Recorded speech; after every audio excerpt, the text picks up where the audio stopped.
मेरी पहली क्लास आपने 1857 के स्वरूप को देखा। आज मैं 1857 की क्रांति के कारण पर बात करूंगा। प्लासी के युद्ध के पश्चात बंगाल में अंग्रेजी साम्राज्य की स्थापना हो जाती है, तो वहीं से बंगाल के बुरे दिन भी चालू हो जाते हैं। भारत के लोगों का व्यापक शोषण किया जाता है, चाहे वो राजनीतिक मामला हो, चाहे प्रशासनिक मामला हो, चाहे धार्मिक मामला हो, चाहे सामाजिक मामला हो, चाहे आर्थिक मामला हो, चाहे सैनिक मामला हो। क्लाइव जो है भारत में अंग्रेजी साम्राज्य का संस्थापक है। बेलेजली की सब्सिडियरी अलायंस सहायक संधि नीति बहुत इंपॉर्टेंट है। हम तुम्हारी सुरक्षा करेंगे, लेकिन बदले में तुमको अपने राज्य का सबसे उपजाऊ क्षेत्र यानी प्रोडक्टिव एरिया हमको देना पड़ेगा। जिन रियासतों ने इस सहायक संधि को स्वीकार करके रेजिडेंट अपने यहाँ रख लिया, उन रियासतों की स्वतंत्रता हमेशा के लिए खत्म होगी। और बात सही भी है। सतारा में शिवाजी का राज्य था, ठीक है, लेकिन बाद में पेशवाओं ने कब्जा कर लिया, पूना सेंटर बन गया। लेकिन जब कहीं न कहीं पेशवा राज्य की समाप्ति हो जाती है, मराठा राज्य की समाप्ति हो जाती है, तो अंग्रेजों ने क्या किया, शिवाजी के वंशज प्रताप सिंह को फिर सतारा की गद्दी दे दी। लेकिन फिर क्या हो रहा है, 1848 में उसे हड़प लिया जा रहा है। कोई भी बच्चा, चाहे वो एकेडमिक तैयारी कर रहा हो, चाहे स्टेट पीसीएस दे रहा हो, चाहे किसी स्टेट का दरोगा का एग्जाम दे रहा हो, यूपीएससी दे रहा हो, या टीचिंग से related TGT, PGT, UGC, net, कोई भी आप परीक्षा दे रहे हैं जहां पर इतिहास के प्रश्न पूछे जाते हैं, इस मेरी क्लास से बाहर नहीं जाएगा तो नहीं जाएगा। आप सभी लोगों का स्वागत है मेरी क्लास में।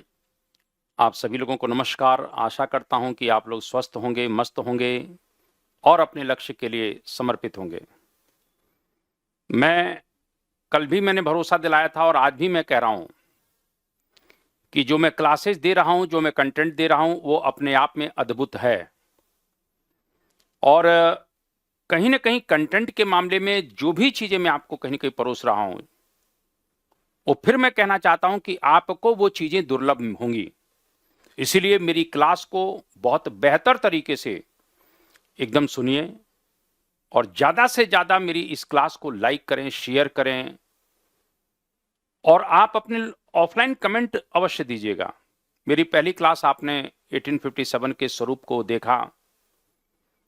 आज मैं 1857 की क्रांति के कारण पर बात करूंगा कि आखिर कौन से कारण थे, कौन से रीजन थे जिसके कारण से कहीं ना कहीं भारत में इतना बड़ा विद्रोह हो रहा है। आखिर वो रीजन कौन से थे? मैंने कल ही बताया था कि 1757 का जो प्लासी का युद्ध हो रहा है, और उस प्लासी के युद्ध के पश्चात 100 वर्षों के पश्चात जो 1857 में क्रांति हुई, विद्रोह हुआ, गदर हुआ, जो भी कह सकते हैं आप, इन 100 वर्षों का कहीं ना कहीं परिणाम देखने को मिल रहा है।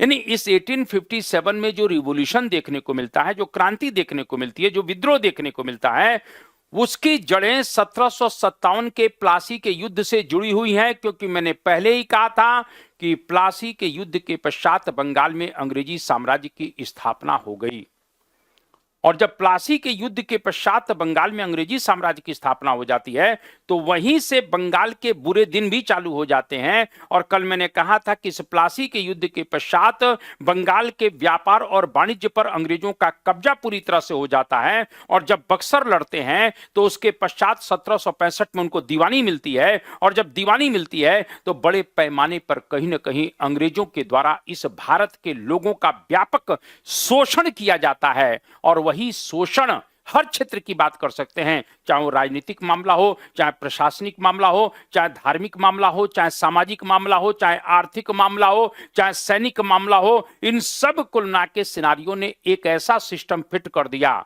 एक ऐसी व्यवस्था फिट कर दी जिसके कारण से हिंदुस्तान के लोगों के अंदर एक आक्रोश, एक असंतोष पैदा हुआ और इन सभी कारणों ने अंततः 1857 की क्रांति की पृष्ठभूमि का निर्माण कर दिया। तो आज की क्लास में मैं 1857 की क्रांति को कहीं ना कहीं पढ़ाऊंगा। बड़े गौर से आप लोग इस क्लास को सुनिए, देखिए और समझिए। तो यहां से 1857 की क्रांति की हम लोग बात कर रहे हैं और इस तरीके देखिए, मैं यहां पर लिखा हूं इस तरह नहीं पढ़ा होगा, इस तरह नहीं पढ़ा होगा तो नहीं पढ़ा होगा, इस बात को ध्यान रखिएगा। और मैंने अभी कहा कि कोई भी बच्चा, चाहे वो एकेडमिक तैयारी कर रहा हो, चाहे स्टेट पीसीएस दे रहा हो, चाहे किसी स्टेट का दरोगा का एग्जाम दे रहा हो, यूपीएससी दे रहा हो, या टीचिंग से related TGT, PGT, UGC, net, कोई भी आप परीक्षा दे रहे हैं जहां पर इतिहास के प्रश्न पूछे जाते हैं, इस मेरी क्लास से बाहर नहीं जाएगा तो नहीं जाएगा, बस। और उसी संदर्भ में मैं आज की क्लास को शुरू करता हूं। तो हम लोग यहां पर, मैंने अभी कहा कि 1857 की क्रांति के कारण, आखिर इस 1857 की क्रांति के जब हम कारण पढ़ रहे हैं तो इस कारण के ऊपर आज हम लोगों की क्लास पूरी तरह से बेस्ड है और यहीं से हम लोगों को कई की चीजों को समझना है। 1857 की क्रांति के मैंने बहुत से कारण बताए। मैंने कहा राजनीतिक प्रशासनिक कारण है, सामाजिक धार्मिक कारण है, आर्थिक कारण है, सैनिक कारण है। तो इनके ऊपर एक एक पॉइंट के साथ मैं आप लोगों से अब डिस्कस करने जा रहा हूं। और उसी संदर्भ में जैसा मैंने अभी कहा कि पहला कारण जो देखते हैं वो राजनीतिक और प्रशासनिक कारण देख रहे हैं। राजनीतिक और प्रशासनिक कारण, जब अंग्रेज अपने को हिंदुस्तान में स्थापित करते हैं तो जितने भी गवर्नर जनरल इस हिंदुस्तान में आए, 1757 के प्लासी के युद्ध के पश्चात लॉर्ड क्लाइव बंगाल का गवर्नर बनेगा और क्लाइव से लेकर लॉर्ड कैनिंग तक, यानी 1857 तक जितने भी गवर्नर और गवर्नर जनरल थे, उनका लक्ष्य सिर्फ यही है कि भारत का आर्थिक शोषण करना। क्योंकि कल भी मैंने कहा था कि अंग्रेजों ने भारत को एक उपनिवेश इसलिए बनाया था कि वो मात्र देश, यानी उनके देश के हितों की पूर्ति कर सके। इसीलिए कॉलोनियल सिस्टम को ना के कहीं के उस समय हमें देखने को मिलता है जहां पर अंग्रेजों ने पूरी दुनिया में अपने उपनिवेश व्यवस्था स्थापित की और वहां के लोगों का, वहां के संसाधनों का पूरी तरह से शोषण करके वो अपने देश में ले गए। तो जो गवर्नर और गवर्नर जनरल जहां नियुक्त करते थे उपनिवेशों में, उनको सख्त हिदायत थी कि आप ऐसी पॉलिसी बनाएं, आप ऐसे रूल्स बनाएं जिससे कहीं ना कहीं अंग्रेजों को फायदा हो और उपनिवेशों के संसाधनों को लूटा जा सके। यानी मैं ये कहना चाहता हूं कि लॉर्ड कैनिंग से लेकर, लॉर्ड क्लाइव से लेकर कैनिंग तक जितने भी गवर्नर जनरल हैं, जो भी पॉलिसी बना रहे हैं, उस पॉलिसी के पीछे पूरी तरह से भारत का शोषण है। और उसी संदर्भ में जो गवर्नर जनरल कुछ आए हुए हैं उनकी मैं चर्चा करूंगा, क्योंकि आप जानते हैं कि क्लाइव जो है भारत में अंग्रेजी साम्राज्य का संस्थापक है। क्या कहा गया क्लाइव को? भारत में अंग्रेजी साम्राज्य का संस्थापक। तो इसी संदर्भ में अगर हम इस बात को क्या लेते हैं तो राजनीतिक और प्रशासनिक कारण क्या है, क्योंकि मैंने अभी आपसे कहा कि 1757 से लेकर ये 1857 जो है, यानी प्लासी से लेकर 1857 के बीच में जो ये 100 वर्ष का गैप है, इसी गैप में कुछ ऐसा होगा अंग्रेजों के द्वारा जिससे हिंदुस्तान के लोगों में अकुलाहट है, बेचैनी, असंतोष है और वही फिर क्रांति को जन्म देगा महाराज। तो यहां पर राजनीतिक और प्रशासनिक कारणों में सबसे पहले हम बेलेजली की सहायक संधि नीति को कहते हैं। बेलेजली याद रहा है, यह ध्यान रख लेना कि भारत में सहायक संधि का जन्मदाता तो डुप्ले था, फ्रांसीसी गवर्नर डुप्ले। इस सब्सिडियरी अलायंस या सहायक संधि की नीति अगर थोड़ा सा मैं बताना चाहूं तो इसमें क्या होता है कि जो दो देश या दो राज्य जब आपस में लड़ा करते थे तो डुप्ले क्या करता था कि एक राज्य को सैनिक मदद दिया करता था और उस सैनिक मदद के बदले में जिस राज्य को सहयोग देता था उसके बदले में वो पैसा लेता था। डुप्ले ने सबसे पहले दक्षिण भारत में इस नीति को इंप्लीमेंट या लागू किया। लेकिन वेलेजली के साथ इसलिए संधि को जोड़ा जाता है क्योंकि वेलेजली ने इस सहायक संधि के स्वरूप में बहुत बड़ा परिवर्तन कर दिया, या कह सकते हैं सहायक संधि के स्वरूप को बहुत बड़ा कर दिया। अब वो यह कह रहा है कि जो भी कहीं ना कहीं, या यूं कह सकते हैं कि सहायक संधि को साम्राज्य विस्तार का आधार तक बना दिया। इसीलिए साम्राज्य विस्तार का आधार बना रहा है कि कहीं ना कहीं जिन देशी रियासतों को एक प्रकार से कहता है कि हम आपकी सुरक्षा करेंगे, मानकर चलिए कि अवध के साथ संधि हो रही है, तो अवध को कहता है कि हम तुम्हारी सुरक्षा करेंगे, लेकिन बदले में तुमको अपने राज्य का सबसे उपजाऊ क्षेत्र यानी प्रोडक्टिव एरिया हमको देना पड़ेगा।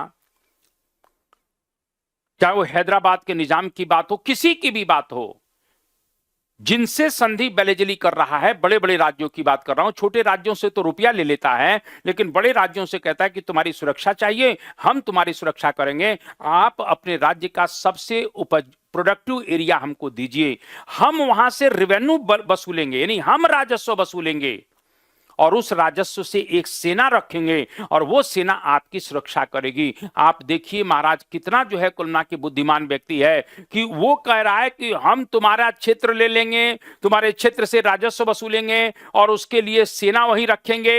अब ये बताइए कि जब सेना का निर्माण बेलेजली कर रहा है तो रिमोट सेना का रिमोट बेलेजली के पास है, तो कैसे जो है कुलना के वो देशी रियासतों की सुरक्षा करेगा, क्योंकि वहां के लोकल राजा के नियंत्रण में वो सेना थोड़ी है। अब इन्हीं काठ के उल्लू राजाओं के बल पर कहीं ना कहीं वो एक सेना रख लेता है और उस सेना का रिमोट अपने पास रखता है और उस सेना से कुलना के दूसरे राज्यों को कुलना के युद्ध करके जीतता है। बेलेजली की सब्सिडियरी अलायंस सहायक संधि नीति बहुत इंपॉर्टेंट है। इस सहायक संधि में एक शर्त और भी थी कि रेजिडेंट तुम्हारे दरबार में रखा जाएगा, हमारा एक प्रतिनिधि रहेगा। नियम तो यह है कि कुमार के इंटरनल मामले में हस्तक्षेप नहीं करेगा, लेकिन वो हस्तक्षेप करता था। कहा जाता है कि जिन रियासतों ने इस सहायक संधि को स्वीकार करके रेजिडेंट अपने यहां रख लिया, उन रियासतों की स्वतंत्रता हमेशा के लिए खत्म होगी। और बात सही भी है, क्योंकि इस बेलेजली की सहायक संधि में शर्त यह थी कि हम तुम्हारे राज्य की सुरक्षा करेंगे, लेकिन साथ में तुम्हें किसी राज्य से युद्ध नहीं करना है, तुम किसी से मित्रता नहीं करोगे, तुम किसी से युद्ध नहीं करोगे। यानी पूरी की पूरी उस देशी रियासत की विदेश नीति अंग्रेजों के हाथ में चली जाती थी। तो मेरा सिर्फ यह कहने का मतलब है कि बेलेजली की सहायक संधि नीति से देशी रियासतों की स्वतंत्रता समाप्त होगी और वहां की जनता, विशेषकर किसान, शिल्पकार, दस्तकारों पर करों का भार होने से उनका बड़े पैमाने पर आर्थिक शोषण बढ़ा। जैसे मानकर चलिए कि ये अवध है, सपोज कर लीजिए ये अवध, अपन ने कह दिया कि ये अवध है, तो अवध से मानकर चलिए कि ये हिस्सा वेलेजली ने ले लिया। ये हिस्सा क्या ले लिया? वेलेजली ने ले लिया। तो वेलेजली इस क्षेत्र का मालिक हो गया कि नहीं हो गया? तो जब वेलेजली क्षेत्र का मालिक हो गया तो अब जो है यही लोग वहां पर बड़े पैमाने पर टैक्स की वसूली कर रहे हैं, किसानों से लगान की वसूली कर रहे हैं। दूसरी बात को जो शिल्पकार और दस्तकार कही गई बात है, अब इस वेलेजली ने क्या किया कि यूरोप के बने हुए माल को इन जगहों पर, इन क्षेत्रों में पटक देता है और वहां के स्थानीय और परंपरागत उद्योगों को धीरे धीरे नष्ट करता है, जिससे कहीं ना कहीं यहाँ के लोग अब बाहर का सामान खरीदने के लिए, इंग्लैंड का सामान खरीदने के लिए मजबूर हो जाएं। यानी एक तरह से वेलेजली की सहायक संधि का सबसे बड़ा फायदा यह हुआ कि एक सेना तो उसने खड़ी ही कर ली, लेकिन साथ में वहां पर बड़े पैमाने पर वो धन की उगाही भी कर रहा है और इंग्लैंड के बने हुए सामान के लिए वो एक मार्केट भी खड़ा कर ले रहा है, क्योंकि जो क्षेत्र थे वहां पर वेलेजली की नीतियों के कारण एक तरह से वहां के परंपरागत उद्योग नष्ट हो गए और बाहर का सामान खरीदने के लिए लोग मजबूर हो गए, जिसके कारण से वहां के दस्तकार, शिल्पकार पूरी तरह से बर्बाद हो गए। इस प्रकार से बेलेजली एक सुनियोजित तरीके से सब्सिडी अलायंस ला रहा है और इसीलिए कहा जाता है कि यहां पर किसान बर्बाद हो गया, क्योंकि टैक्सों का भार बहुत ज्यादा है। यहां के शिल्पकार और दस्तकार जो हैंडीक्राफ्ट का काम करते थे, जो परंपरागत उद्योगों से जुड़े हुए थे, वो उद्योग धीरे धीरे नष्ट किए जाने लगे। क्यों करने जा रहे हैं? क्योंकि तुम्हारे उद्योग नष्ट होंगे तभी तो इंग्लैंड का बना हुआ माल यहां पर आएगा, और इंग्लैंड का बना हुआ माल आएगा तो कहीं ना कहीं तभी तो हमारी मार्केट बढ़ेगी। तो ये बेचारे वहां के जो लोकल लोग थे वो बर्बाद हो गए और करों का भार कहीं ना कहीं अधिक होने से यहां पर आर्थिक शोषण इन लोगों का बड़े पैमाने पर होने लगा, क्योंकि राजा इस क्षेत्र में हस्तक्षेप कर ही नहीं सकता है। तो यहां पर आप समझ सकते हैं कि वेलेजली की सहायक संधि नीति का कितना बड़ा दुष्परिणाम, कहीं ना कहीं खामियाजा भुगतना पड़ता है। सबसे पहले अगर प्रश्न आता कि सर्वप्रथम किसने, अगर यहां पर आता कि सर्वप्रथम इस सहायक संधि को स्वीकार किसने किया, तो 1798 में हैदराबाद के निजाम ने। फिर कुल मिला के 1799 में मैसूर कहीं न कहीं कर रहा है, क्योंकि 1799 में चतुर्थ आंग्ल मैसूर युद्ध के पश्चात मैसूर को जीतकर अंग्रेजी साम्राज्य में मिला लिया जाता है, खत्म कर दिया गया। वहां पर जो कहीं न कहीं एक प्रकार से कह सकते हैं बाडियार वंश के राजा जो चिक्का कृष्णराज बनेंगे, उनसे सहायक संधि को कहीं किया जाता है। इसी प्रकार से तंजौर में 1799 का पेशवा को कुल मिला के 1802 में कौन सी संधि से? पेशवा बाजीराव द्वितीय। ध्यान रखना, ये बाजीराव द्वितीय है और बाजीराव सेकंड से कुल मिला के बेसिन की संधि के द्वारा, इस प्रकार से बेसिन की बसई की संधि है, उसको सही माने में बसई कहा जाता है, बसई की संधि, कहीं बेसिन भी दे दिया गया है। तो बसई की संधि के द्वारा पेशवा ने भी कहीं न कहीं सहायक संधि को स्वीकार कर लिया है। इस प्रकार से नागपुर के भोंसले ने 1803 में एक तरह से ध्यान रखना देवगांव की संधि के द्वारा, कौन सी संधि के द्वारा? देवगांव की संधि के द्वारा सहायक संधि स्वीकार किया। फरवरी 1804 में सिंधिया ने सुरजी अर्जन गांव की संधि के द्वारा, सुरजी अर्जन गांव की संधि के द्वारा इस तरह से सहायक संधि को स्वीकार किया है। तो मेरा कहने का मतलब यह है कि वेलेजली की सहायक संधि नीतियों के कारण हम कह सकते हैं कि भारत के जो देशी रियासतें थीं उनमें एक बहुत बड़ा असंतोष फैला है और वो एक मौके की तलाश में है और 1857 के विद्रोह से बेहतर मौका नहीं मिल सकता है। इसीलिए सब असंतुष्ट जो समाज के लोग थे वो क्रांति के साथ खड़े हो गए। तो यहां पर वेलेजली की सहायक संधि नीति एक बहुत इंपॉर्टेंट बात कर सकते हैं। अगर हम और आगे बढ़ जाते हैं तो यहां पर यह बहुत इंपॉर्टेंट है, डलहौजी की हड़प नीति। ये डलहौजी की हड़प नीति महाराज सबसे कुल मिलाकर डॉक्ट्रिन ऑफ लैप्स या व्यपगत का सिद्धांत कहते हैं। व्यपगत का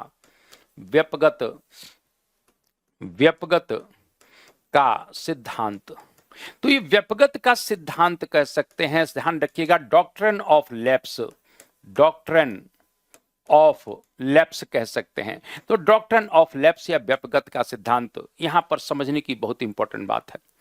डलहौजी एक साम्राज्यवादी व्यक्ति है, साम्राज्यवादी। वो कई टेक्निक अपनाता है, युद्ध के द्वारा वो साम्राज्य विस्तार कर रहा है, युद्ध के द्वारा वो पंजाब को जीतकर अंग्रेजी साम्राज्य में मिला रहा है। बर्मा के निचले भाग पेगू, जिसको लोअर बर्मा कहते हैं, उसको जीतकर अंग्रेजी साम्राज्य में मिला रहा है। पद और पेंशन की समाप्ति कर रहा है, नाना साहब की पेंशन को समाप्त कर दे रहा है, तंजौर के राजा का पद समाप्त कर दे रहा है, अवध का विलय कर ले रहा है। इसी प्रकार से एक नई टेक्निक लाता है और वो है हड़प नीति, जिसको हम कभी पढ़ेंगे आप लोगों से डिटेल में। इस हड़प नीति के लिए उसने कहीं ना कहीं देशी रियासतों को 3 कैटेगरी में बांटा।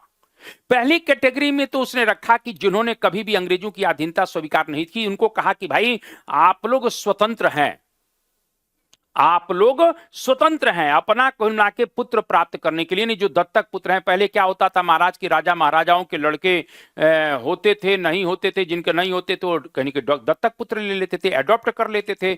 लेकिन डलहौजी ने कहा कि जो पहले से रियासतें स्वतंत्र आ रही हैं, जैसे मुगल सम्राट हैं, पेशवा हैं, तो इनको अपने मामले में किसी भी प्रकार से जो है कह सकते हैं कि स्वतंत्रता है, यानी कि ये इनका पुत्र है तो भी चलेगा, नहीं है तो ये किसी को भी दत्तक पुत्र के रूप में ले सकते हैं।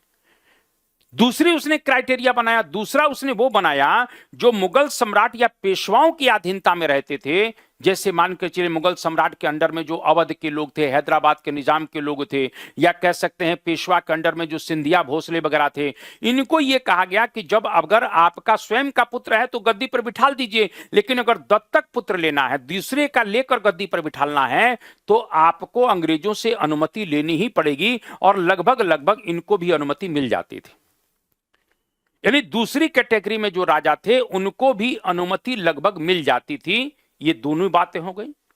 लेकिन तीसरी कैटेगरी में जो है उनको अनुमति नहीं मिल रही है, जिनको अंग्रेजों ने स्वयं जिंदा किया है। फॉर एग्जाम्पल, शिवाजी का जो सतारा का राज्य था, जो शिवाजी जिस राज्य के मालिक हुआ करते थे, वो तो खत्म हो गया था, पेशवाई चालू हो गई थी, यानी एक तरह से पेशवाई चालू हो गई थी। संगोला की संधि के पश्चात तो कुल मिला के कहीं न कहीं छत्रपति का वजूदे खत्म कर दिया था बालाजी बाजीराव ने। तो एक तरह से देखा जाए तो मृत प्राय राज्य हो गया था सतारा। लेकिन जब 1818 में पेशवाओं को समाप्त कर दिया गया, मराठा राज्य को खत्म कर दिया गया, तो सतारा राज्य को पुनः अंग्रेजों ने जिंदा किया। मैसूर का बाडियार वंश खत्म हो गया था, लेकिन कहीं न कहीं क्योंकि हैदर अली टीपू सुल्तान ने खत्म करके स्वयं राजा बन गए थे, लेकिन अंग्रेजों ने कुल मिला के मैसूर को समाप्त करके पुनः उनको जिंदा किया, जो पुराने वंशज थे। यानी मेरा कहने का मतलब है कि जो राजवंश मृत प्राय हो चुके थे, उन राजवंशों पर दूसरों का कब्जा हो चुका था। अंग्रेजों ने क्या किया, उन पुराने राजवंशों को जिंदा करके पुनः खड़ा किया है। इन राजवंशों को लगभग दत्तक पुत्र नहीं लेने का अधिकार था, जबकि हकीकत देखा जाए तो दत्तक पुत्र तो धार्मिक अधिकार होता है। हिंदू व्यवस्था के अंदर दत्तक पुत्र लेना, यानी किसी का पुत्र एडॉप्ट करना, ये कुलना के अधिकार राजा का है, ये धार्मिक मामला है। लेकिन फिर भी डलहौजी कह रहा है कि नहीं, मैंने तुमको जिंदा किया है, अब हम तय करेंगे तुम किसको रखोगे किसको नहीं रखोगे। तो तीसरी कैटेगरी में जो थे, सतारा है, जैतपुर है, संबलपुर है, उदयपुर है, झांसी है, बघात है, इनको कोई राइट्स नहीं है महाराज। झांसी की रानी खूब लड़ी मर्दानी, वो तो झांसी वाली रानी थी, उनको राइट्स नहीं दिया गया। उनको कहा गया, उन्होंने दामोदर राव को कुल मिला के कहीं के दत्तक पुत्र मान लिया, लेकिन अंग्रेजों ने स्वीकार नहीं किया। यहीं पर विवाद हो रहा है कि पहली और दूसरी कैटेगरी के लोगों को, क्योंकि ये हड़प नीति जो है 3 कैटेगरी में थी, ये जो पहली और दूसरी कैटेगरी वाले थे, इनको तो कुल मिला के कोई दिक्कत नहीं थी, इनको तो पूरी तरह से स्वतंत्रता है, क्योंकि मुगल सम्राट है या पेशवा है। लेकिन जो इनके अंडर में आ रहे थे, इनको भी लगभग मिल जाता था। लेकिन जो तीसरी कैटेगरी में जो आ रहे हैं, जैसा मैंने अभी बताया, उन रियासतों को, उन राजाओं को जिनको अंग्रेजों ने स्वयं फिर जिंदा कर दिया था, उनको दत्तक पुत्र लेने का कोई राइट्स नहीं था। अंग्रेज कहीं ना कहीं बहुत प्लानिंग के साथ देश प्रशासन कर रहे हैं महाराज। और ये राजा महाराजा जानते हैं, नवाब जितने भी, आप खुद ही सोचिए, आप कहेंगे महाराज इनके पुत्रवा कहां नहीं पैदा होते थे, एक तो पत्नी थी नहीं।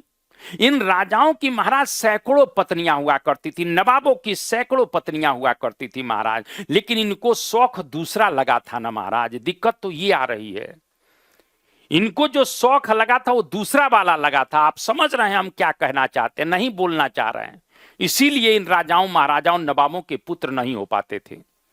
और इस प्रकार से थोड़ा सा ध्यान रख लेना। तो मैंने कहा कि डलहौजी ने इस हड़प नीति का सहारा लेकर बहुत से देशी रियासतों को हड़प लिया और अपना साम्राज्य विस्तार किया, जिससे इन रियासतों और वहां की जनता में बड़े पैमाने पर असंतोष बढ़ा है। भाई किसी का भी राज्य हड़पोगे तो असंतोष पैदा होगा। सतारा में शिवाजी का राज्य था, ठीक है, लेकिन बाद में पेशवाओं ने कब्जा कर लिया, पूना सेंटर बन गया। लेकिन जब कहीं ना कहीं पेशवा राज्य की समाप्ति हो जाती है, मराठा राज्य की समाप्ति हो जाती है, तो अंग्रेजों ने क्या किया, शिवाजी के वंशज प्रताप सिंह को फिर सतारा की गद्दी दे दी। लेकिन फिर क्या हो रहा है, 1848 में उसे हड़प लिया जा रहा है। तो जो सतारा के राजा हैं या वहां की जनता, उसके मन में एक असंतोष पैदा हुआ। वही चीज यहां पर देखने का मिलता है कि सर्वप्रथम सतारा, यानी हड़प नीति का सहारा सबसे पहले कुलमा के शिकार कौन हो रहा है, सतारा हो रहा है। फिर जैतपुर का नंबर आएगा 1849 में, फिर संभलपुर का आएगा, फिर बघात का आएगा, फिर उदयपुर का 1852 में आएगा, और फिर झांसी का। यहां ध्यान रखना, झांसी की बात कर रहे हैं, तो ये झांसी का एक प्रकार से 1853 और नागपुर का 1854 में। इस तरीके से मैं ये कहना चाहता हूं कि कहीं ना कहीं ये जो देशी रियासतें थीं, इनका कुशासन के आधार पर अंग्रेजी साम्राज्य में विलय कर लिया गया। देशी रियासतों को हड़प नीति के तहत इनका कहीं ना कहीं विलय कर लिया गया है। तो इस प्रकार से डलहौजी ने हड़प नीति का सहारा लेकर, मैंने कहा कि तीसरी कैटेगरी जिनको जिंदा किया गया है। आप एक प्रश्न कर सकते हैं कि मैसूर को भी तो जिंदा किया गया था सर, तो फिर इसमें मैसूर क्यों नहीं है, आप प्रश्न कर सकते थे।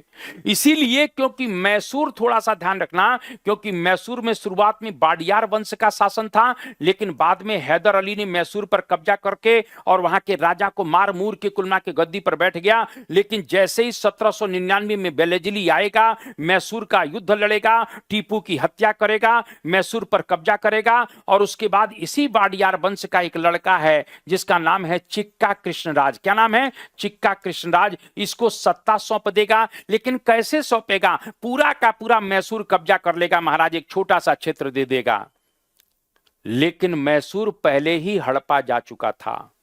लॉर्ड विलियम बेंटिंग के शासन काल में कुशासन का आरोप लगाकर मैसूर को पहले ही हड़पा जा चुका है। इसीलिए कुल मिला के मैसूर इस कड़ी में आता तो था, लेकिन पहले ही हड़पा जा चुका था, तो काहे को अब जो है हड़प नीति का सहारा लिया जाए। इस प्रकार से ध्यान रखना, डलहौजी ने हड़प नीति का सहारा लेकर बड़े पैमाने पर कहीं न कहीं अपना राज्य खड़ा किया है। इससे भी भारत के लोगों में का असंतोष पैदा हो गया। अब देखिए, मुगल सम्राट के प्रति नीति की बात कर लेते हैं कि मुगल सम्राट के प्रति नीति, अगर हम यहां पर मुगल सम्राट के प्रति नीति की बात करें तो मुगल सम्राट तो बहुत ताकतवर थे, लेकिन औरंगजेब की मृत्यु के पश्चात जैसे ही उत्तरकालीन मुगल काल आता है, उसमें मुगल सम्राट एकदम कमजोर हो गए, एकदम महाराज कमजोर हो गए। और जब एकदम कमजोर हो गए तो आपको बताना चाहता हूं 1803 में, ध्यान रख लेना 1803 की बात कर रहा हूं, 1803 में जनरल लेक ने आगरा और दिल्ली पर कब्जा कर लिया। जब दूसरा आंग्ल मराठा युद्ध चल रहा है जो 1803 से लेकर 5 तक चलेगा, उसी दौरान जनरल लेक क्या करता है, आगरा और दिल्ली पर कब्जा कर लेता है, अधिकार कर लेता है। आगरा दिल्ली पर अधिकार कर लिया गया। आप कहेंगे क्या मुगल सम्राट को भगा दिया गया? नहीं नहीं, मुगल सम्राट लाल किले में विद्यमान है, उनको नहीं भगाया जाएगा, लाभी भी उनका सम्मान है, लेकिन दिल्ली और आगरा के बहुत बड़े क्षेत्रों पर अंग्रेजों का कब्जा हो जाता है। और जब अंग्रेजों का कब्जा हो जाता है, लेकिन फिर भी अंग्रेज मुगल सम्राट का सम्मान करते थे, यानी कि दिल्ली पर कब्जा करने के बाद भी सम्मान करते थे।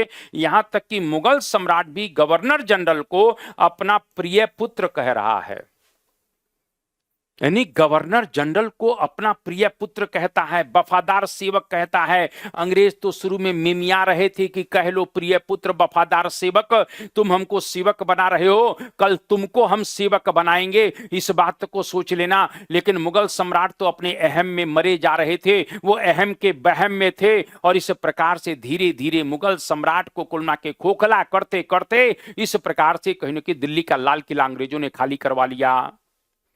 तो शुरुआत में जो मुगल सम्राट है वो गवर्नर जनरल को अपना प्रिय पुत्र कहता है, वफादार सेवक कहता है, अंग्रेज भी उसका बहुत ज्यादा सम्मान करते हैं। लेकिन गवर्नर जनरल जब एमहर्स्ट आता है तो कहीं ना कहीं पहली बार वो सम्राट से बराबरी के अधिकार पर मिलता है। लॉर्ड एमहर्स्ट के समय में यह आया कि जो भी रेजिडेंट या प्रतिनिधि अंग्रेजों का मुगल दरबार में जाएगा वो सम्राट को देखकर खड़ा नहीं होगा, वो अपने जूते नहीं उतारेगा। इस प्रकार से पहली बार लॉर्ड एमहर्स्ट के शासनकाल में अंग्रेजों का रवैया बदल रहा है और उन्होंने कहीं न कहीं सम्राट से बराबरी के अधिकार पर मिलना शुरू कर दिया। जब ये बात कुल मिला के ध्यान रखना, क्योंकि सम्राट कितना भी मुगल सम्राट कमजोर है, अभी भी शहंशाह ए हिंदुस्तान है महाराज। लेकिन अंग्रेजों ने कहा नहीं नहीं, ये बात हम अब स्वीकार नहीं करेंगे, और इस तरीके से बराबरी के अधिकार पर मिलता है। दूसरा क्या है, गवर्नर जनरल जब लॉर्ड ऑकलैंड आएगा, ऑकलैंड जिसने प्रथम आंग्ल अफगान युद्ध लड़ा था जिसमें अंग्रेजों की भयानक पराजय हुई थी, तो यहां पर जब ये आएगा तो मुगल बादशाह को अपने दावे और अधिकार को छोड़ने के लिए कहा और बादशाह को नजराना लेने, खिल्लत लेने और दरबार करने से मना कर दिया। दीवाने आम और दीवाने खास भी बंद कर दिए गए। अब सुन लीजिए, मैं इसको डिफाइन कर रहा हूं। ऑकलैंड जब आता है तो मुगल बादशाह से यह कहता है कि महाराज अब आप नाम मात्र के रह गए हैं, इसीलिए जो आपके दावे बनते हैं, क्योंकि आप तो शहंशाह हिंदुस्तान कहोगे तो पूरे हिंदुस्तान पर आपका दावा होगा, अब नहीं माना जाएगा। तो आपके जो दावे और राइट्स हैं वो छोड़ दीजिए। आप अब किसी को भी फरमान जारी नहीं करेंगे, फरमान मतलब आदेश। आप किसी को भी खिल्लत नहीं देंगे, खिल्लत मतलब है वैधानिक मान्यता।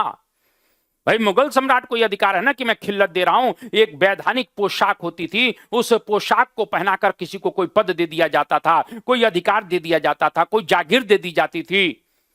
ऑकलैंड ने कहा, महाराज मुगल सम्राट अब आपकी औकात नहीं है, चुपचाप शांति से रहिए, आपका कोई राइट्स नहीं है। अब आप किसी को भी नजराना खिल्लत नहीं देने के लिए बाध्य करेंगे, क्योंकि कहीं ना कहीं आप मुगल सम्राट हैं तो बहुत से लोगों से नजराना भी लेने के लिए बाध्य करते हैं। भाई हमारे यहां पहुंचाइए फलाना, सोने की असरफिया पहुंचाइए।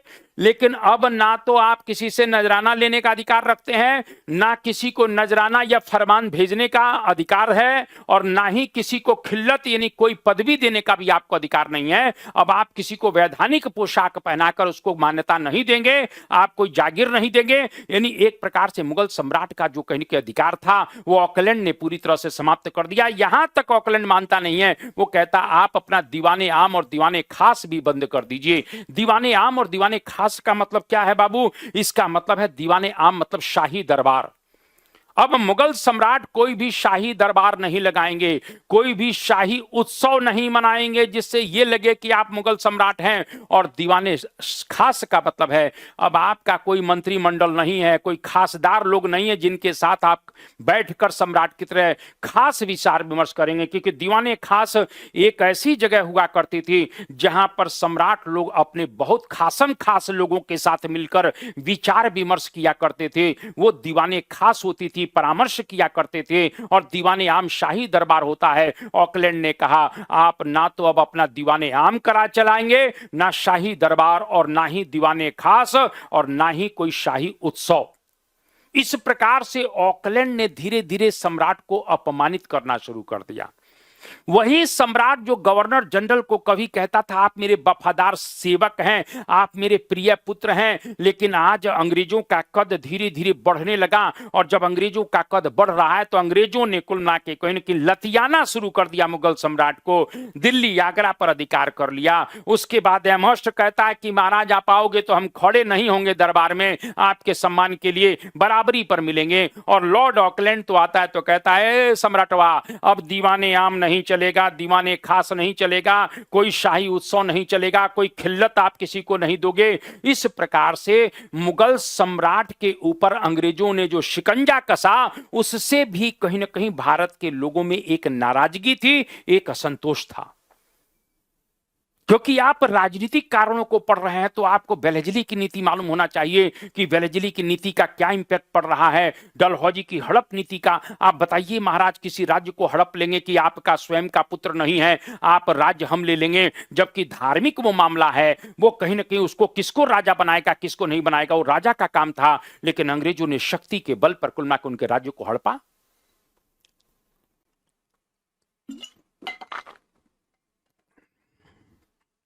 तो इस तरह से अगर हम देखते हैं यहां पर तो यह भी मामला समझ में आ रहा है। तो दीवाने खास और दीवाने आम भी कहीं ना कहीं बंद कर दिया जाता है। इसके बाद अगर देख लेते हैं तो मैंने क्या कहा, लॉर्ड एलनबरो जब आएगा। अब देखिए यहां पर लॉर्ड एलनबरो को सुन लिया जाए। लॉर्ड एलनबरो ने शाही टकसाल में ढलने वाले सिक्कों पर से सम्राट का नाम हटवा दिया और भेंट देना भी बंद करवा दिया। अभी तक सम्राट का नाम जो है शाही टकसाल के सिक्कों पर होता था, जो टकसाल से सिक्के ढाले जाते थे सम्राट का नाम। लॉर्ड एलनबरो ने कहा महाराज आप कमजोर हो गए हैं। देखिए सर मैं एक बात बताऊं ना, दुनिया में कमजोरी सबसे बड़ा पाप माना गया है। ये वही अंग्रेज थे जब औरंगजेब के सामने उन्होंने सूरत में उदमबाजी की थी जॉन चाइल्ड ने, तो औरंगजेब ने दौड़ा कर मारा था, दौड़ा कर मारा था सूरत में, हुगली में दौड़ा कर मारा था। जॉन चाइल्ड बेचारा माफी मांगने के लिए दरबार में खड़ा हो गया कि सम्राट हमसे गलती हो गई है। 1.5 लाख रुपए का हर्जाना भी भरना पड़ा था अंग्रेजों को, लेकिन वो औरंगजेब था। ये कुलना के बहादुर शाह जफर हैं, अकबर द्वितीय हैं, शाह आलम द्वितीय हैं। महाराज आप किसी से कैसे लड़ पाएंगे? यही शाह आलम द्वितीय 1765 की इलाहाबाद की संधि के द्वारा अंग्रेजों से 26 लाख रुपए की पेंशन खा रहा है। तो जब अंग्रेजों की पेंशन आप खा रहे हो तो अंग्रेजों से लड़ कैसे पाओगे? जब पेंशनवा उनकी खा रहे हो तो लड़ोगे कैसे महाराज? यही अकबर द्वितीय था, राम मोहन राय को राजा की उपाधि कह के कहता है महाराज जरा इंग्लैंडवा में चले जाइए ना, हमारी पेंशनवा बढ़वा दीजिए। हैं? जब तुम पेंशन के चक्कर में पड़ गए हो तो कहीं ना कहीं कैसे हो पाएगा? बहादुर शाह जफर वो मिर्जा गालिबे को बैठा कर कुलना के दिन रात दे शायरी दे शायरी दे शायरी है। इश्क ने गालिब निकम्मा बना दिया, नहीं तो हम भी बड़ी काम के आदमी थे। जीनत के मोह में फंसा हुआ 80 साल की उम्र है महाराज तुम्हारी कम से कम कुलना के, अब तो सोचना चाहिए। लेकिन 24 साल की जीनत के प्रेम पास में फंसे हुए हो। हाय जीनत हाय जीनत हाय जीनत, कैसे काम चलेगा? इसीलिए तो अंग्रेज हिंदुस्तान के ऊपर कब्जा कर ले रहे हैं। और यही बात मैंने कहा कि अब देखिए आपका नाम शाही टकसाले से हटा दिया गया, बातें खत्म कर दी गई, आपको बवाले खत्म कर दिया। और दूसरा, जब डलहौजी आएगा, डलहौजी तो सबसे खतरनाक व्यक्ति है महाराज। डलहौजी जब आता है तो उसने सम्राट को लाल किला खाली करने को कहा कि लाल किला खाली करिए। डलहौजी ने लाल किला खाली करने को कहा। डलहौजी ने कहा महाराज अब आपकी औकात क्या है, आप लाल किले को खाली कर दीजिए। इस प्रकार से कहीं ना कहीं ये सब चीजें देखने को मिल रही हैं। इसके बाद लॉर्ड कैनिंग जब आता है तो बादशाह को उपाधि छोड़ देने को कहता है। अब आप मुगल सम्राट के बादशाह की उपाधि छोड़िए, क्योंकि आपकी औकात क्या है महाराज, लॉर्ड कैनिंग है सर। बहादुर शाह जफर से कहता है कि आप अपनी उपाधि छोड़िए और अपने उत्तराधिकारी नामजद करने का अधिकार भी छोड़ दीजिए, क्योंकि अब आपका कोई वजूद नहीं है। डलहौजी ने कहा लाल किला खाली करिए, जाइए बगल में कुतुब में रहिए। कैनिंग आता है तो कहता है कि आप अपनी उपाधि छोड़िए और अपने उत्तराधिकारी को अब नामजद करने का अधिकार नहीं है। तो वही मुगल सम्राट जो शहंशाह हिंदुस्तान है, भले नाम मात्र का सम्राट है, लेकिन अभी भी हिंदुस्तान के लोगों की आशा का केंद्र है महाराज। अभी भी हिंदुस्तान के लोग मुगल सम्राट का सम्मान करते हैं, मैं यह कहना चाहता हूं।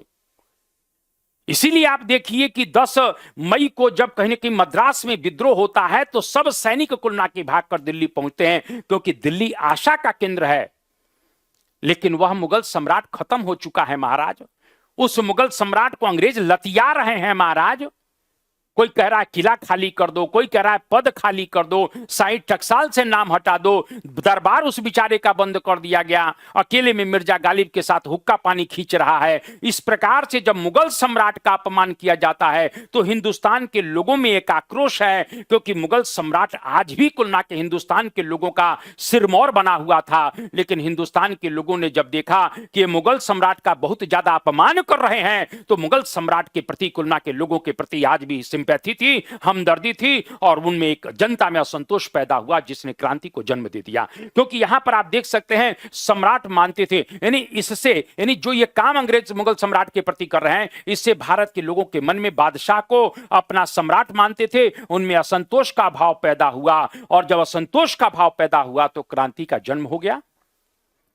तो इस प्रकार से अगर हम देखते हैं तो बहुत सी चीजों को समझने की जरूरत है। अब आप यहां पर यह देखिए कि कुलना के बहुत से लोगों को पद और पेंशन भी समाप्त कर दिया गया। पद और पेंशन, पेशवा की पेंशन समाप्त कर दी गई। यानी जो बाजीराव द्वितीय इसके पिताजी थे, बाजीराव सेकंड इस पेशवा के पिताजी थे, इन बाजीराव सेकंड है, इनको 8 लाख रुपए की पेंशन मिलती थी। कानपुर के पास बिठूर में भेज दिया गया था। तो ये जो 8 लाख रुपए की पेंशन मिल रही है, जब बाजीराव सेकंड मर जाते हैं तो नाना कहता है वो पेंशन जारी रहनी चाहिए। डलहौजी ने कहा कि यार तुम्हारे बाप को मिलती थी, तुमको कहे पेंशन मा दे दें। अब बात सही भी थी कि पेंशन मा तुमको कहे को दिया जाए। तो कहीं ना कहीं पेशवा पेंशन के लिए लड़ जाते हैं महाराज। इसीलिए ना क्रांति या फेल हो गई कि कोई पेंशन के लिए कूद रहा है, कोई राज्य बचाने के लिए कूद रहा है। अगर सब लोग देश बचाने के लिए कूद गए होते तो कहीं 1857 का परिणाम कुछ और होता महाराज। इस 1857 की क्रांति का परिणाम कुछ और होता। लेकिन दुर्भाग्य की बात यह है कि सब लोग अपने अपने कुल मिला के हमें झांसी लौटा दो, हमें फलाना लौटा दो, हमें पद दे दो, हमको पेंशन दे दो, हमारी जागीर छिन गई, इसके लिए लड़ रहे थे। भारत के लिए शायद लड़ाई हुई होती तो क्रांति का परिणाम कुछ और होता महाराज। नहीं हो पाया।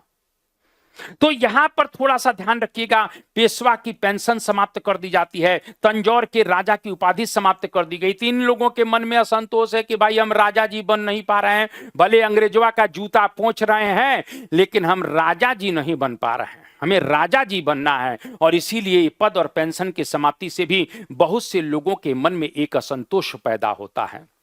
मैं आप लोगों को एक बात बताऊं ना, जीवन में सफलता का एक बहुत बड़ा कारण यह है कि व्यक्ति को अपने ऊपर कहने की विश्वास हो, एक आत्मविश्वास होना चाहिए, एक सेल्फ कॉन्फिडेंस होना चाहिए। एक अपने ऊपर भरोसा रखना चाहिए। सर, कुलना के इतिहास में एक ऐसा प्रसंग मुझे याद आता है ना, जिसे शेरशाह सूरी कहते हैं। शेरशाह सूरी एक सामान्य परिवार का व्यक्ति है महाराज। उसके पूर्वज लोग गधा घोड़ा बेचने का काम किया करते थे, लेकिन वह व्यक्ति कुलना के कहने के उसकी निगाह कहां पर है? दिल्ली पर है महाराज। जब बाबर की सेना में कहीं न कहीं शेरशाह सूरी एक सैनिक के रूप में काम कर रहा है, तो उसने वहां पर कहा था, यदि भाग्य ने मेरा साथ दिया और सौभाग्य मेरा मित्र रहा तो मैं एक दिन हिंदुस्तान से मुगलों को बाहर खदेड़ दूंगा। और जो उसने कहा वो करके दिखाया।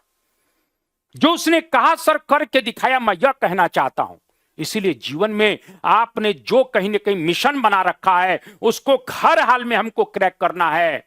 क्योंकि मैं यही कहता हूं कि सफलता या सफल लोगों के लिए धरा बनी है, असफल लोगों के लिए धरा नहीं है महाराज। वीर भोग्या वसुंधरा, वीर भोग्या वसुंधरा, इस धरा को उन्हीं लोगों ने भोगा है जो वीर लोग हुए हैं।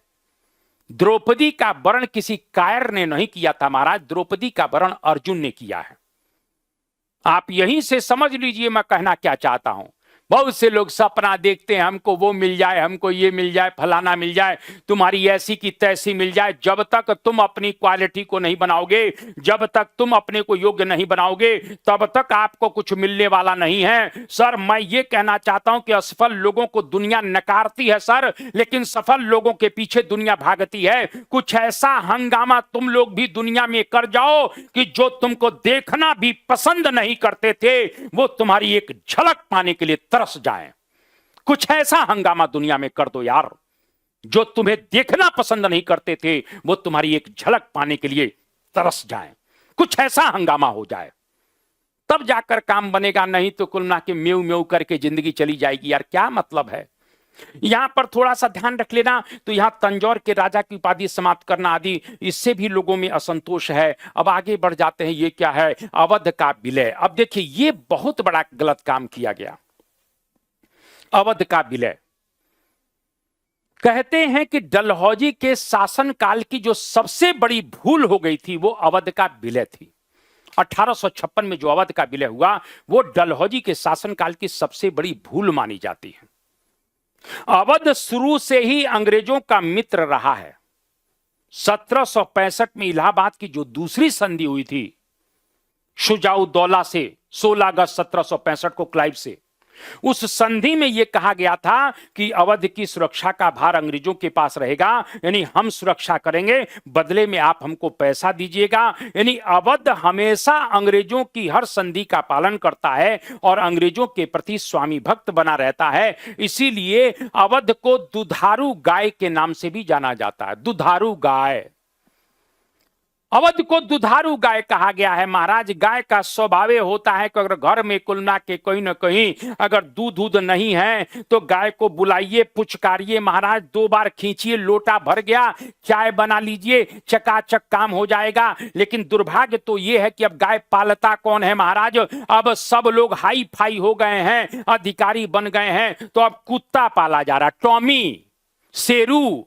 अब टॉमी शेरू पाले जा रहे हैं घरवा में महाराज। सबसे बड़ा गड़बड़ तो यहां हो गया है ना, और जितना खराब मुंह का शेरू होगा उतना ही महंगा बिकता है, महंगा होता है, ये हमने सुना है। और इस प्रकार से टॉमी और शेरू लेकर आप घूम रहे हो महाराज, और फिर कह रहे हो दूधवा महंगा हो गया है, पनीरवा महंगा हो गया है, फलाना महंगा हो गया है। काहे नहीं शेरू से ले रहे हो? अपने टॉमिया से ले लो। तो इस प्रकार से थोड़ा सा ध्यान रखिएगा। मेरा कहने का मतलब है कि अवध अंग्रेजों का वफादार मित्र था। 1801 में अवध के साथ सहायक संधि भी की गई और 1856 में, ध्यान रखना, ये अवध एक प्रकार से कुल मिला के अवध को दुधारू गाय, दुधारू गाय क्यों कहा गया है? दुधारू गाय कहा गया, सेवक अंग्रेजों का कहा गया है, क्योंकि जब जब अंग्रेजों को धन की आवश्यकता होती थी, अवध दे दिया करता था। 1801 में आपने अवध से संधि भी कर ली, उस बेचारे का प्रोडक्टिव एरिया भी ले लिया, तो भी मौन है, तो भी मौन है। लेकिन ध्यान रख लेना, डलहौजी जब आता है तो 1856 में लॉर्ड डलहौजी के शासनकाल में कुशासन का आरोप लगाकर इस आउटरम रिपोर्ट के आधार पर अवध का विलय कर लिया। और जब अवध का विलय कर लिया तो बहुत ज्यादा लोग नाराज हुए। मैं अभी बताऊंगा क्यों नाराज हो गए। 56 में कुल मिला के डलहौजी ने आउटरम रिपोर्ट के आधार पर अवध का विलय कर लिया है और वहां के नवाब वाजिद अली शाह को 12 लाख रुपए की पेंशन देकर कलकत्ता को निर्वासित कर दिया जाता है। हेनरी लॉरेंस को वहां का कमिश्नर बना दिया जाता है। इस अवध के विलय से वहां की जनता बहुत नाराज हो गई। साथ ही बैरकपुर की छावनी में जो 3/5 सैनिक थे वो भी असंतुष्ट थे, जिसका प्रमाण हम बैरकपुर विद्रोह के रूप में देख सकते हैं। सुनते जाइए। मैंने अभी कहा कि अवध एक प्रकार से अंग्रेजों का परम मित्र है, सेवक है, दुधारू गाय है, अंग्रेजों की हमेशा मदद करता है। 1801 में आपने कुल मिला के सहायक संधि कर लिया है, जैसा कि देख रहे हो कि 1801 में संधि किया। अब जब अवध से सहायक संधि किया है, मान लीजिए अवध की राजधानी यहां लखनऊ है, तो आपने उसका प्रोडक्टिव एरिया तो ले लिया। मैंने कहा कि डलहौजी कहता है कि जो भी आपके राज्य का सबसे उपजाऊ क्षेत्र होगा मैं लूंगा, तो आपने उसका जब प्रोडक्टिव एरिया ले लिया है तो आप यह बताइए कि अवध की आमदनी कम होगी कि नहीं होगी। भाई आपने उसका कहीं ना कहीं उपजाऊ बेल्ट जब ले लिया तो अवध की कुल मिला के कहीं ना कहीं, क्योंकि अगर वो देखिए आप कहेंगे सर इस सहायक संधि को स्वीकार करते थे, अगर नहीं करोगे तो युद्ध करना पड़ेगा, युद्ध में तुमको अंग्रेज मारेंगे और फिर संधि करवाएंगे। 1803 से 5 तक जो युद्ध हो रहा है वो कुल मिला के यही हो रहा है मराठों से। मराठों ने काम नहीं स्वीकार करेंगे, अंग्रेजों ने खूब कूटा और कूट के फिर संधि करवाई। आपको संधि तो करनी है, या तो पहले कर लो या कूट जाओ, कुटाई करते थे। तो यहां पर यह हो गया कि बेचारा अवध तो लड़ने की स्थिति में नहीं था, उसने संधि को स्वीकार कर लिया। तो जब संधि स्वीकार कर लिया है तो उसका जब प्रोडक्टिव एरिया ले लोगे तो अवध की आमदनी कम होगी कि नहीं होगी। तो जब अवध की आमदनी कम होगी तो अवध के राजा नवाब वाजिद अली शाह ने क्या किया कि उसने अपने जो सुरक्षा कर्मियों को छोड़कर बाकी जो शासन प्रशासन के लोग थे, जो कहीं ना कहीं पुलिस प्रशासन में लोग थे, जो सैनिक लोग थे, उनको उसने कम कर दिया। और जब कम कर दिया तो इंटरनल प्रॉब्लम खत्म, बढ़ने लगी। क्यों? क्योंकि इंटरनल प्रॉब्लम यह है कि पुलिस प्रशासन कम हो जाता है तो चोरी डाके बढ़ने लग गए। सुरक्षा कर्मी कुल मिला के केवल उसने अपने महल का रखा, बाकी कहीं का नहीं रखा, तो इससे भी चोरी डाका बढ़ने लगा। कुल मिला के अव्यवस्था फैल गई। यहां तक कि इस क्षेत्र में कुल मिला के कहीं कि जिन क्षेत्रों में एक प्रकार से दिया जाता था वहां 2 मालिक बन जाते थे, यानी वहां के किसानों को अवध की भी पूर्ति करना है और अंग्रेजों की भी पूर्ति करना है, तो वहां का किसान बेचारा एक तरह से हरासमेंट में चला जाता था, क्योंकि अब उसके 2 मालिक हो गए हैं। अवध ने जो राज्य कुल मिला के अंग्रेजों को दे रखा है, वहां पर रेवेन्यू वसूली अवध का राजा भी कर सकता था, तो वो भी कर रहा है और साथ में अंग्रेज भी कर रहे हैं, तो किसानों की भी हालत तो बदतर हो रही है महाराज। तो इस प्रकार से जो व्यवस्था बहुत बढ़िया पहले चल रही थी वो सुशासन में कुल मिला के सुशासन कुशासन में बदल गया और उसका परिणाम है अंग्रेजों की सहायक संधि की नीति। क्योंकि अंग्रेज इस सहायक संधि के द्वारा पूरी तरह से देशी रियासतों के राजाओं को लाचार कर देते थे, बेबस कर देते थे, उनका धन लूट लेते थे, उनका क्षेत्र लूट लेते थे, उनका बड़े पैमाने पर शोषण होता था, जिससे वहां की सोर्स ऑफ इनकम घट जाती थी। और सोर्स ऑफ इनकम घट जाती तो राजा या नवाब जो क्या करते थे वो अपनी सेनाएं कम कर देते थे, जिसके कारण से कुल मिला के अंदर की इंटरनल प्रॉब्लम बढ़ जाती थी। और इंटरनल प्रॉब्लम बढ़ जाती तो अंग्रेज इसका बहाना लेकर उस कुशासन का आरोप लगाकर विलय कर लेते थे, जैसा कि अवध में हुआ। इस प्रकार से मैं ये कहना चाहता हूं कि अंग्रेज पूरी तरह से हर पॉलिसी ला रहे हैं, लेकिन उसके परिणाम के अकॉर्डिंग क्या कर रहे हैं। सहायक संधि का परिणाम यह होता है कि अवध में कुशासन हो गया, और जब कुशासन हो गया तो अंततः उस कुशासन की जिम्मेदारी तो अंग्रेजों की है ना। स्लीमन ने बात कही थी, काउटरम से पहले स्लीमन गया था, स्लीमन ने कहा कि इस कुशासन के लिए जिम्मेदार तो अंग्रेज भी हैं, इसीलिए हम सत्ता को अपने हाथ में लेंगे लेकिन नवाब को नहीं हटाएंगे। लेकिन वाजिद अली, लेकिन कुल मिला के डलहौजी तो चाहता है कि तत्काल सबको भगाया जाए, डलहौजी पूर्ण विलय करना चाहता है, इसीलिए स्लीमन की जगह आउटरम को तैयार किया जाता है और आउटरम रिपोर्ट के आधार पर अवध का विलय कर लिया गया। वाजिद अली शाह को 12 लाख रुपए की पेंशन देकर निर्वासित कर दिया गया कलकत्ता। लेकिन मैंने अभी कहा कि इससे अवध के जनमानस में एक बहुत बड़ा दर्द है, एक बहुत बड़ी पीड़ा है। वे लोग अपने राज्य और राजा के लिए संघर्ष करने के लिए आतुर हो गए। दूसरी बात कि अवध के बहुत से सैनिक, क्योंकि ब्रिटिश फौज में सबसे ज्यादा अवध के सैनिक हैं, इसीलिए अवध को सैनिकों की पौधशाला भी कहा जाता था। बंगाल की बैरकपुर की छावनी में सबसे ज्यादा, यानी पूरी छावनी के 3/5 सैनिक, लगभग 75% अवध के हैं। तो यहां पर ध्यान रखिएगा कि 60 से 70% सैनिक अवध के वहां पर हैं। उनको लगा, उन सैनिकों को, कि भाई हमारे राजा का अपमान किया गया है, हमारे राज्य को हड़पा गया है। इसीलिए आप देख लीजिए, चर्बी वाले कारतूसों का तात्कालिक कारण जोड़ सकते हैं, लेकिन मंगल पांडे जो अवध से ही आता था उसने विद्रोह का बिगुल बजा दिया। इस प्रकार से अवध का विलय किया जाना भी हम कह सकते हैं एक प्रकार से बहुत बड़ा कारण इस 1857 के विद्रोह का है। तो अवध का विलय भी एक बहुत बड़ा कारण माना जा सकता है, यह भी हम देख सकते हैं। और फिर देखिए लॉर्ड डलहौजी की जागीरों को जांच करने के लिए लॉर्ड डलहौजी ने क्या किया कि बहुत सी जागीरों की जांच 1852 में करवाई डलहौजी ने, और उसने ये पाया, एक कमीशन गठित किया, इनाम कमीशन। और इनाम कमीशन जब बनाया तो उसमें देखता है कि उसका उद्देश्य ज्यादा से ज्यादा जागीरों को जब्त करना था। लगभग 35,000 जागीरों की जांच कराई गई, जिसमें 20,000 जागीरें जब्त कर ली गई, जिन पर आरोप लगाया गया कि वे सरकार को टैक्स नहीं देते थे। डलहौजी को यह बात मालूम पड़ी कि बहुत से जागीरदार कहीं ना कहीं अंग्रेजों के अंडर में नहीं हैं, इसीलिए डलहौजी ने जानबूझकर कहीं कि एक इनाम कमीशन गठित किया और उसमें 35,000 जागीरों की जांच करवाई गई। और डलहौजी ने उन 35,000 जागीरों में से 20,000 जागीरें इस आधार पर जब्त की कि ये लोग सरकार को टैक्स पे नहीं करते थे, जबकि हकीकत में देखा जाए तो जागीरदार एक तरह से स्वतंत्रता की भावना से ओतप्रोत थे। लेकिन उनके ऊपर यह आरोप लगा दिया गया कुछ होंगे जो टैक्स नहीं देते होंगे, और इस प्रकार से कुल मिला यहां पर 20,000 जागीरें कुल मिला के कहीं जब्त कर ली जाती हैं। ये जो जागीरें जिनकी जब्त की गई उनके मन में भी एक असंतोष था और उन लोगों ने भी क्रांति का साथ दिया।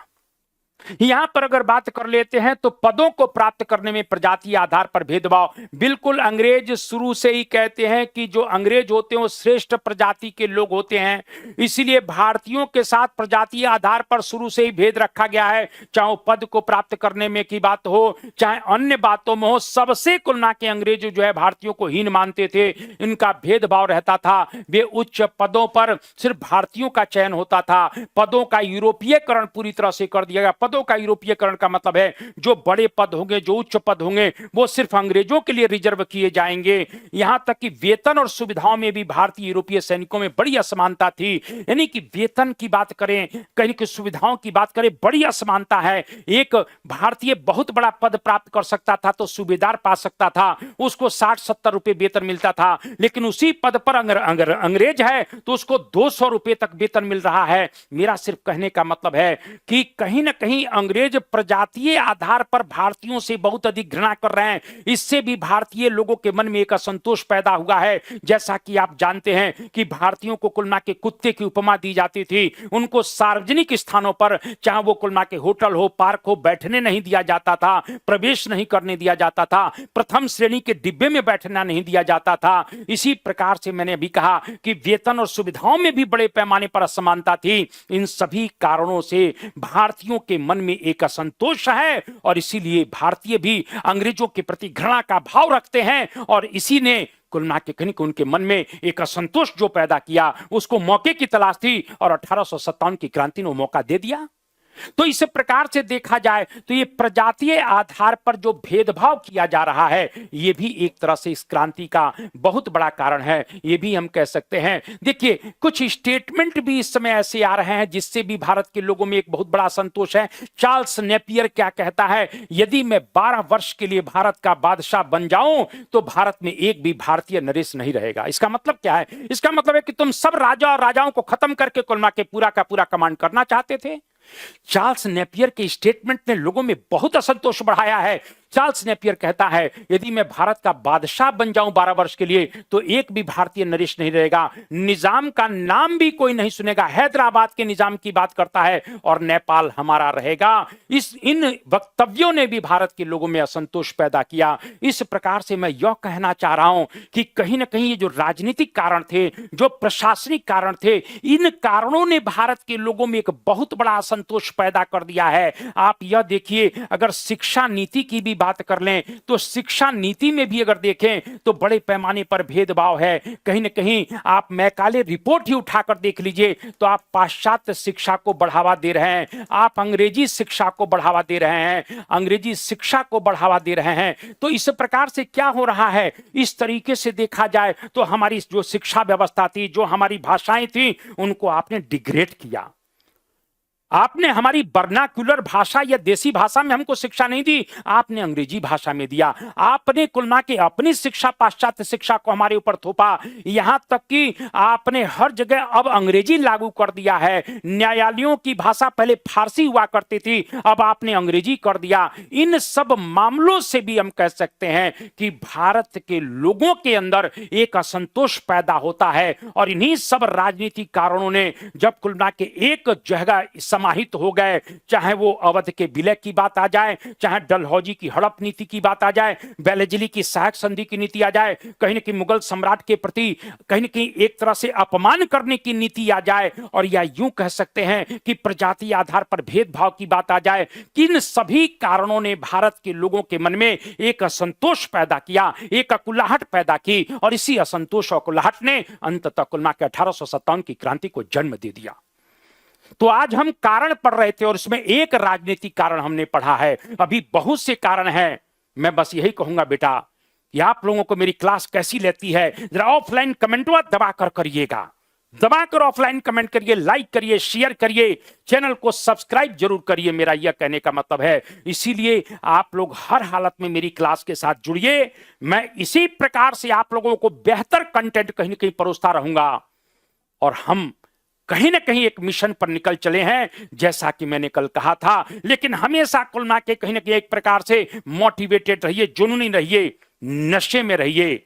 महज हंगामा खड़ा करना मेरा मकसद नहीं, महज हंगामा खड़ा करना मेरा मकसद नहीं। मेरा मकसद है ये सूरत बदलनी चाहिए, और मेरे दिल में हो चाहे तेरे दिल में ही सही, अरे हो कहीं भी आग इसे जलती रहनी चाहिए। आग तो हम जलाएंगे, बिल्कुल जलाएंगे। हम दोनों लोग आपस में जुड़ेंगे, यानी मैं आपसे और आप मेरे साथ जुड़िए, और हंगामा होगा, बहुत बड़ा हंगामा होगा। इन्हीं शब्दों के साथ मैं अपनी वाणी को विराम दूंगा। लेकिन फिर मैं कहूंगा, मेरी जो क्लास है वो सभी कुल मिला के कॉम्पिटिटिव एग्जाम के लिए बहुत बेहतर है, चाहे वो यूपीएससी हो, चाहे स्टेट पीसीएस हो, चाहे कहीं ना कहीं यूजीसी नेट के बच्चे हो, पीजीटी टीजीटी के लोग हो, दरोगा की तैयारी करने वाले लोग हो, वनडे एग्जाम की किसी की तैयारी करने वाले लोग हो, सभी के लिए मेरी क्लास बेहतर है, बेहतर है, बेहतर है। इन्हीं शब्दों के साथ मैं अपनी वाणी को विराम दूंगा। आप सभी लोगों को बहुत बहुत नमस्कार। जय हिंद, जय भारत, वंदे मातरम।